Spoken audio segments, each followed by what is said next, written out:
سيدنا ومولانا محمد وعلى آله وأصحابه أجمعين وبعد.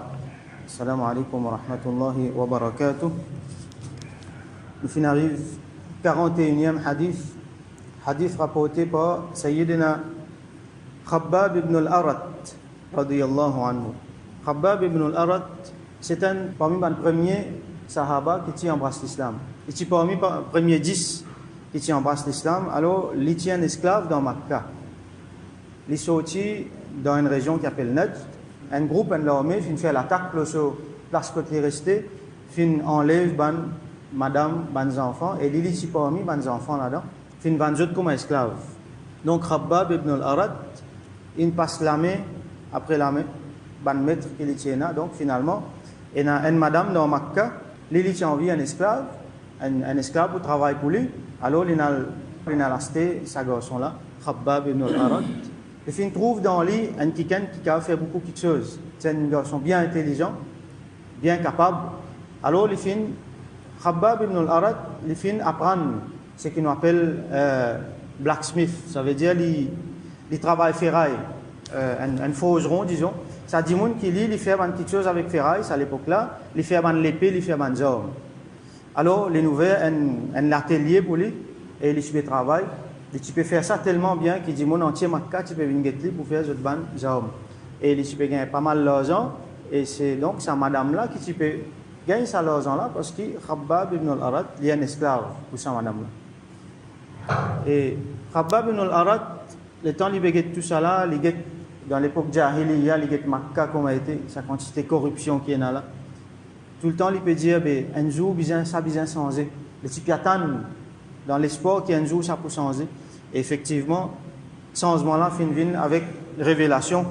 Le Rasulullah sallallahu alayhi wa sallam, là, il vient parmi les premiers qui embrassent l'islam.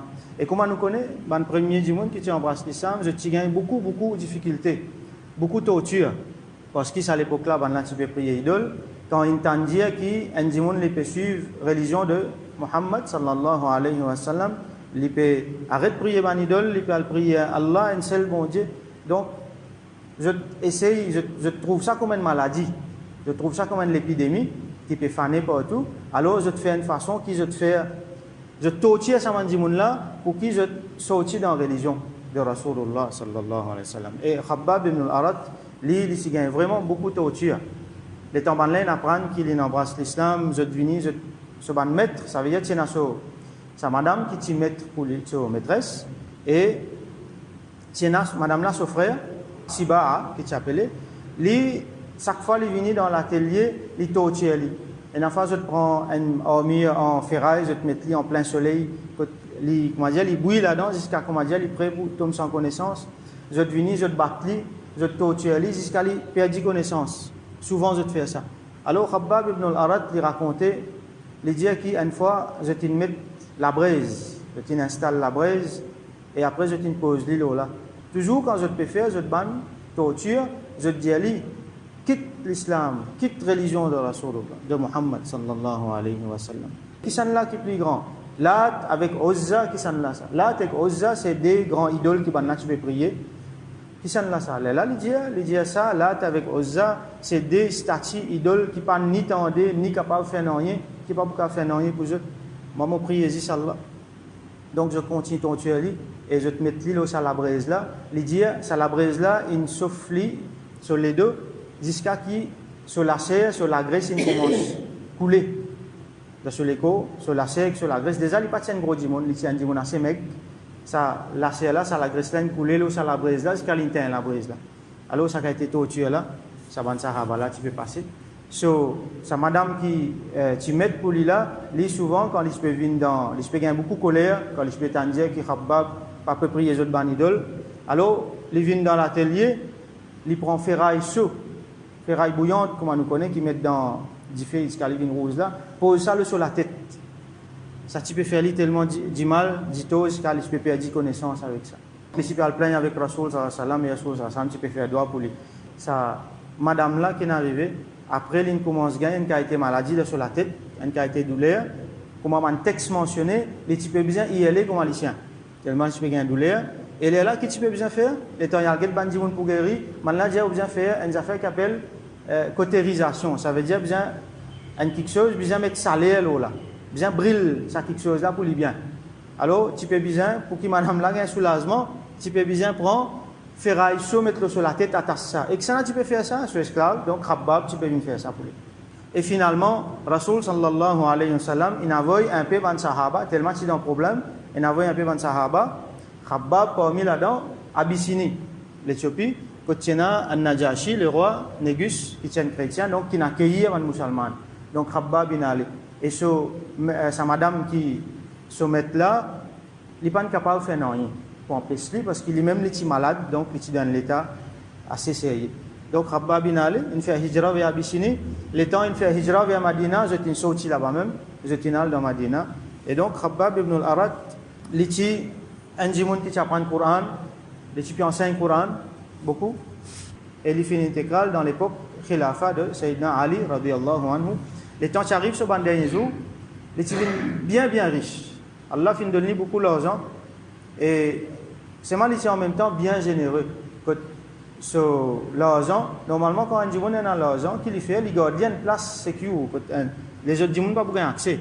Soit dans la banque, ou soit sur la case, mais il y a une place que tout le monde n'a pas accès.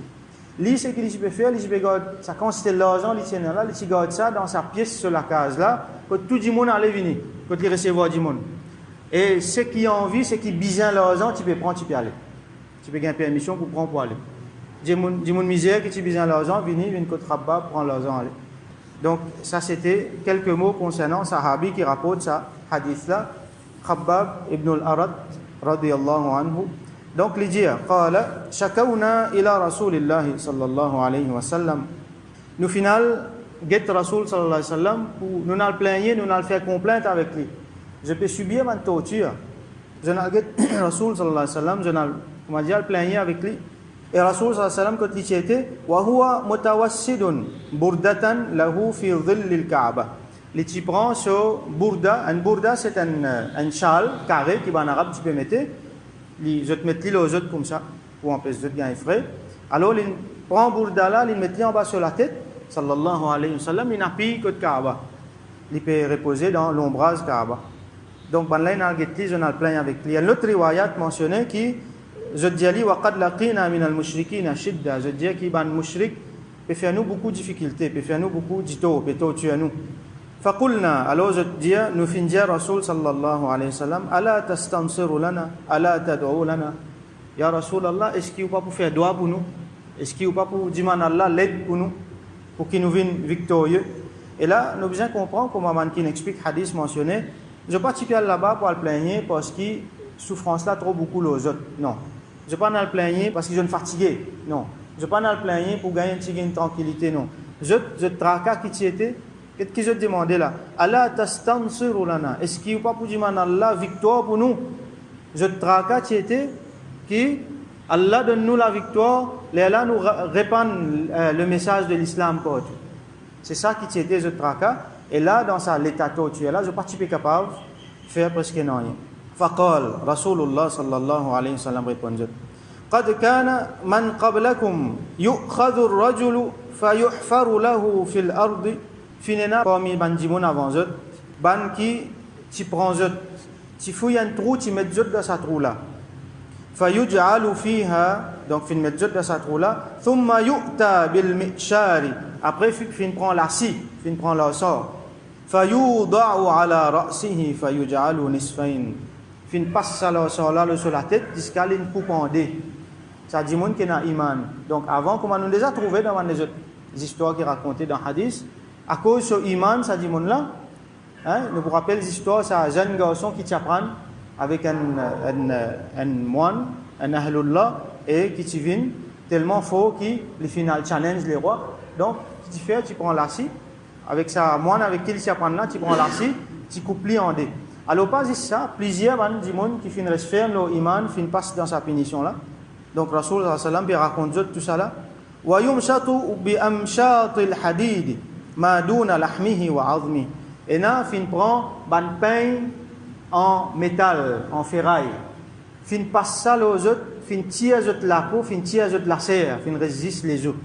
sa qualité torture là, ban dimoun qui peut passer à cause de iman. Faire zot ça, dire zot renonce zot iman. Zot pas renoncer, zot reste ferme le zot iman et zot subir tout ça là. Avec itminan, avec tranquillité de zot les cœurs. Ma yasudduhu dhalika an dini, Rasul sallallahu alayhi wa sallam dit, ça dit mon là, il pas bouge du tout, ça pas fait li, ça torture là, pas fait li bouge du tout depuis le sodin. Il reste ferme le sodin. Wallahi, Rasul sallallahu alayhi wa sallam dit, Wallahi, mu fait serment l'onu Allah. La yutimmanna Allahu hadha al-amr. Allah subhanahu wa ta'ala pour compléter sa travail là. Ça veut dire sa dîne là, l'islam là pour répandre. Alors, ban sahaba, quand je viens plaigner, je tracas qui était, quand est-ce qu'il nous peut capable de répandre ça l'islam là pour tout? Nous avons une difficulté à ce là. Alors, Rasul sallallahu alayhi wa sallam dit, très certainement, sa travail là, il peut faire, il peut répandre, il peut compléter sa travail là. Hatta yasir ar-rakibu min Sana'a ila Hadramaut. Jusqu'à qui un chevalier, il prend ce cheval, il galope depuis Sana'a jusqu'à Hadramaut. Ça, c'est dès l'endroit.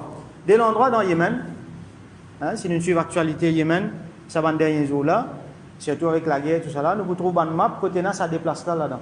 Et il y a un qui appelle Sana'a, qui, en effet, les capitales, les mêmes, ça même qui nous dit Sana'a. Et Sana'a, il trouve dans l'ouest un petit peu. Et l'autre place là, c'est Hadramaut, une place bien connue dans Yémen. Il trouve l'autre côté là-bas, dans l'est. Donc, il dit pour un chevalier qui peut galoper avec ce cheval. Depuis cet endroit-là jusqu'à l'autre endroit, il y a une longue distance. Hein? Et dans certains ulama mentionné que Sana'a, c'est un endroit dans la Syrie. Donc, depuis la Syrie jusqu'à Yémen, il traverse sa péninsule là net. Donc, c'est une longue distance, c'est que Rasul sallallahu alayhi wa sallam peut dire. Dis-moi là pour traverser sa longue distance là, la yakhafu illa Allah. Il n'y a pas peur non rien à part Allah, il n'y a pas peur personne à part Allah. Wa dhi'ba ala ghanami. Et il perd les loups pour ce ban bétail, pour ce ban mouton, cabri, tout ça là. Qu'est-ce que ça veut dire ça? Il n'y a pas peur personne à part Allah. Ça veut dire pas pour une personne pour venir torturer, pas pour une personne pour venir mettre lui en difficulté à cause de din. Là, nous donne un temps que Dimoun peut torturer nous à cause de nos dîmes. C'est à l'époque là, tout pour musulmans. Tout ça, l'endroit là, l'islam pour répandre partout. Et ça, musulman là, quand il peut aller, il n'est pas pour payer personne à part Allah. Parce que tout musulman ou tout, il peut payer juste des affaires normales. Il fait une mention les loups avec ban bétail. Même si il y a un tyran, ou soit même si il y a un musulman, les loups pour rester les loups. Bétail pour rester bétail. Ça veut dire, Rasul sallallahu alayhi wa sallam peut dire, il n'est pas pour payer non rien, excepté Allah, à part des affaires normales qui arrivent tous les jours. La vie pourrait être normale, comme on dit, seulement l'islam pour tout. Walakinnakum tasta'jilun. Mais seulement les autres peuvent presser. Donc, Rasul sallallahu alayhi wa sallam peut montrer aux autres, faire sabar. Allah a envie qu'ils autres fassent sabar. Traverse ça l'étape là. Pas pressé. Allah subhanahu wa ta'ala pour faire ça. Et là, nous trouvons là-dedans ce qu'on appelle Dalailun Nubuwa. Une preuve de Nubuwat de Rasul sallallahu alayhi wa sallam. Il fait prédire beaucoup d'affaires. Quand là, il fait dire que ça, là, il traverse à l'endroit là net. Alors qu'il tout pour l'islam partout. Et c'est exactement ce qui est arrivé. Pas beaucoup de temps après, même le temps après. Tout ça là, fait une vie musulmane. Et finira la paix, finira tranquillité partout dans tout ça l'endroit là. Donc, leçon qui nous retenir là-dedans, c'est, comme on nous dit avant, avec récit de Sahaba, avec difficultés qui ont passées à cause de l'iman, nous gagnons inspiration là-dedans. Nous disons, écoute ça, cette histoire-là, ça fait nous les cœurs mou. Ça fait nous iman manifester. Et ça donne nous un sentiment quand il fait nous une bonne meilleure musulmane. Et fait nous rester ferme dans nous iman. Et là, nous, une petite difficulté qui nous gagnons plus beaucoup de courage, plus beaucoup la force pour faire les face. Et nous gagnons là-dedans inspiration pour faire sabar, les difficultés qu'il y a, comme les sahaba, tout le temps, fin reste ferme le iman. Alors nous faisons doigt avec Allah subhanahu wa ta'ala, qui lui donne nous tawfiq, prend l'exemple avec sa sahaba là, et qui dit tout le temps, fait nous rester sans autre compagnie.